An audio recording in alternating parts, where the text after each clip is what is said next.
What's going on, everyone? Jan Hella here, and today we're going to look at some Transformers. As I've mentioned in the previous videos, I've always mentioned that Transformers has always been one of those mainstays in my collections, and it's just one of those things, man. I just have a huge infatuation for Transformers.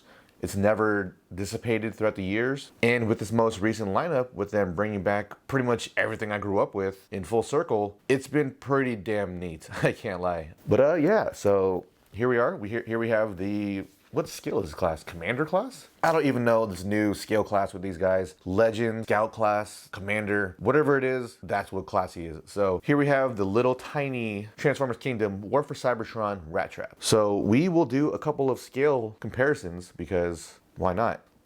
And I don't know if you guys can tell, but that's a little rat trap.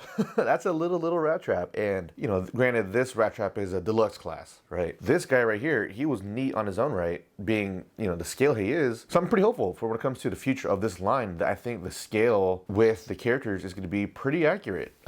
Seeing how small Optimus Primal is in comparison to Megatron, I'm pretty juiced for that. Yeah, so like, it's kind of crazy because it's pretty much what you wanted as a kid and you're finally getting it as an adult. And it's very reminiscent of that quote from Step Brothers. So yeah, let's open this guy up. Time to desecrate this box. That really didn't take much. Neat. Let's just say he is way smaller than I was initially imagining. So taking a look into this guy, the detail is pretty amazing, I can't lie. For such a small toy, I mean, literally, this thing is what? I don't even know. A Kit Kat bar? Man, I wish I had some candy bars to compare this thing with. But man, look at this thing. He's tiny. The joints on this thing are, you know, pretty spot on to the original. I mean, ball joints everywhere, right? But I think the weirdest joint that I'm seeing right now, that's different, right? Usually the connecting joint is right, you know, going across this way. And I'm sure for transformation, it's very important, but it's a little weird. The range of, oh, wait.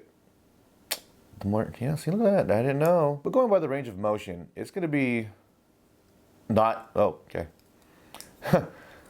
Besides this unhinging, right, it's not going to be that big of a deal. That's going to be weird. So he's not going to be able to go straight up, right, like literally hands above his head. He's going to have to swing this thing all the way around and rotate it that way, which, I mean, I have no idea why you would even pose it in this stance, unless he's, you know, unless he's putting his arms up and giving up, or these are vents for his armpits. However you want to justify doing this pose.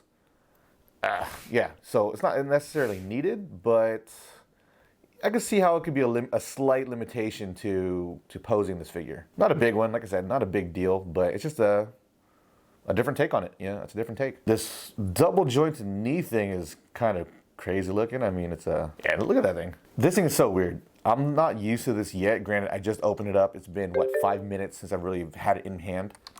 And I think this can be a point where people, man, may accidentally break it. It's very feasible, right? Because we're so used to the joint coming out this way that if you know, maneuver it wrong, you could accidentally snap off that ball joint. And, man, that would suck. So yeah, I think that guy is neat. I think getting used to those shoulder joints is gonna be a whole nother story. It's just weird, you know, it's just so foreign to me right now. So it'll take some time to get used to, and I just hope that it doesn't break in the process. The level of detail and articulation of this guy is pretty cool for such a small size class. Let's try to transform this guy into rat mode.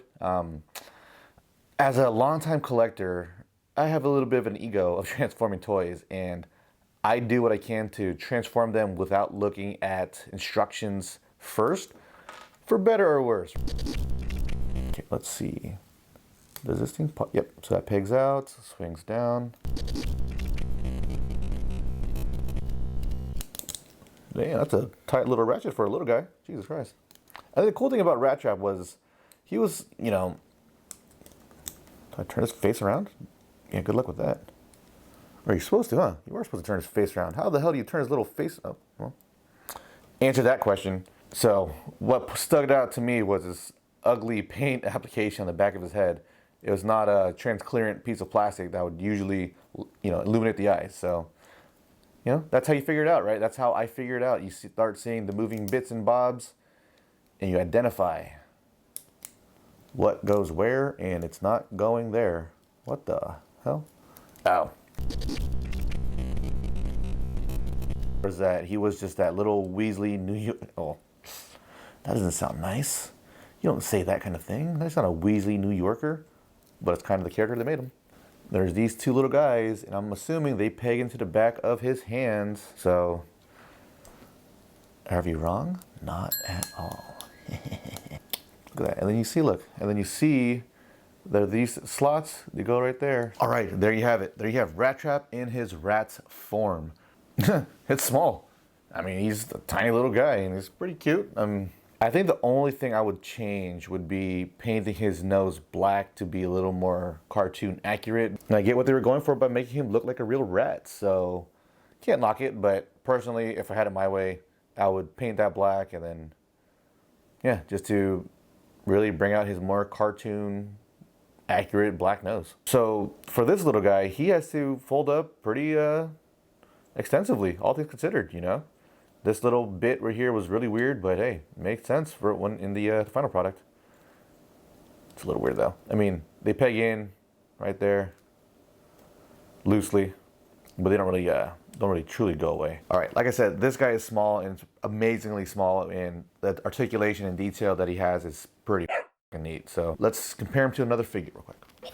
Yeah, man, I'm pretty surprised at how small this guy is, but look at it. I mean, the detail and articulation that you're getting for this size class is pretty amazing. I mean, Hasbro's really stepped up the game of this scale. Especially when you have third-party companies out there doing some amazing things. It's only right that they put their foot in the market and do it proper. I would say minus the lack of paint apps, for the most part, he's quite a decent deluxe scale figure, realistically. I mean, in terms of articulation, detail, transformation, it's pretty decently deluxe class. And by that, I mean, we're getting a lot for such a little figure, especially when you compare it to the Transformers Cyberverse line. Granted, I get it, it's totally different, but price point wise. So since you made it this far, I'm going to show you guys the figure I am most excited to showcase him by, because yeah, this guy was something I was looking forward to for a long time. Hell yeah. Can you name a better dynamic duo than this? Rhinox and Rattrap.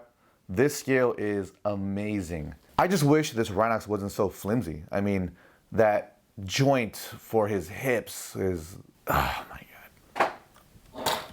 If you have this figure, you know exactly what I'm talking about. But when it comes down to detail and accuracy and how this guy looks next to Rattrap, I mean, you can't lie. These two look fantastic together. I mean, maybe a couple more metallic paint applications onto Rattrap would bring it together even more, but even so, these two are great. Yeah, was definitely looking forward to pairing these two together as soon as I got Rattrap, so super excited for this. With that, I want to thank you all for sticking around. Comment below, let me know what you guys think. Let me know if Beast Wars was your starting point of Transformers, or if you were a G1 collector, or if you got in later on with, you know, Robots in Disguise, Energon, Armada, or whatever it was. So until the next time, pump hard.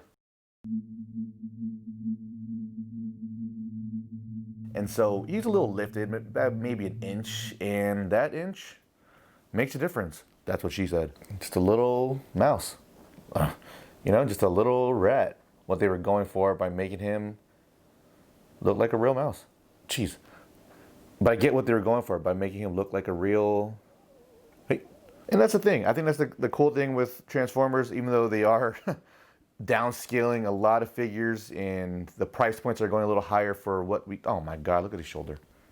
Now I gotta put this guy into rat face mode. I'd be one happy camper.